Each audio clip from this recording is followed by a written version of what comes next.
So recently, the last couple of weeks, I've had a couple of clients who have been challenged over the last little while. They were in plateau, so to speak. And because of that, they sort of lost a little bit of a motivation to put in the daily effort towards their goal. And I had these reset conversations with them, and then they got back onto the plan. And immediately when they got back onto the plan, they saw results like that. Within a week, they had, let's say if it was weight, had dropped a certain amount. In one particular case, it was 9 pounds in 1 week.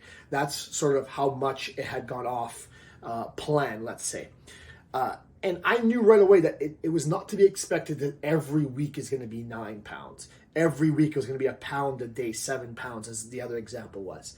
That was the result of them falling off for a while and getting back on it and coming back to what we consider the average. I always like, what about the average?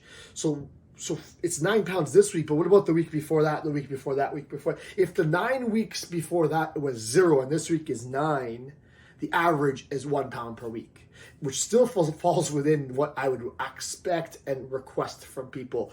0.5 to 2 pounds a week is within the range of sustainable change. And I always ask, like, you have a great week, and then what happens the week after? If in inevitability they don't also get 9 or 7 or 5 or some big number, they're going to feel like they lost out.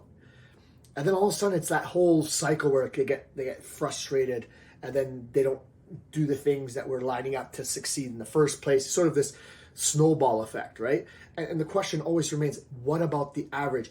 Even if 9 pounds this week and next week is 0 again, guess what? You're averaging 4.5 pounds a week in those 2 weeks. That is still amazing. That's still the best results anybody can ask for.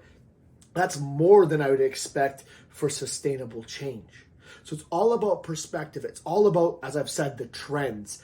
I always ask, what about the average? What about the trend? Where are we projected to go? And it doesn't matter one single measurement, one up, one down. Why are we looking just at one direction and only being happy with one of those little blips in either direction? We need to look at the changes over time. We need to look at the delta. We need to look at the averages.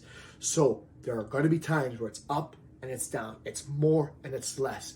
But in the end, if you continually do your actions day in and day out, week in and week out, month in and month out, it's the average that tells the real story. It's the average that gets us to where we want to get to. And it's the average that we get to look back on and see, look how much change has happened in this time. So don't get caught up in one particular week, one particular measurement, one particular directional change.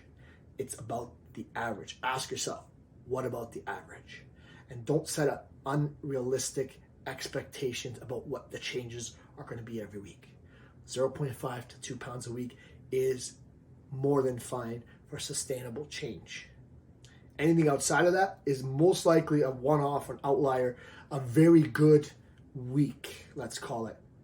But there might be some circumstances that help you to get there for whatever reason. Most often it's this reset week, right? So again, one last time, don't look at one particular measurement. What about the average?